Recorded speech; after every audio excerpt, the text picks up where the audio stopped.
কাজ থেকে বিরত রেখে ওলামায়ে কেরামদের মজলিস জাকিরিন শাকিরিন সাদিকিন অনেক আল্লাহর খাস বান্দারাই মজলিসের মধ্যে আছে।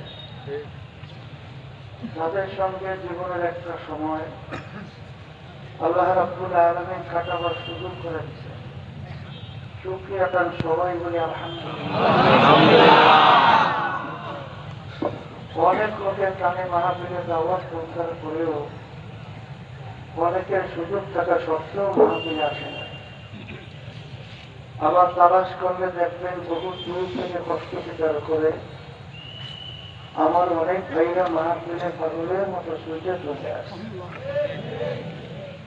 মান যাত্রা মর্যাদা যে যে জিনিস পাওয়ার জন্য চেষ্টা করে ওই জিনিসে পাইয়া যায়। দাদাজান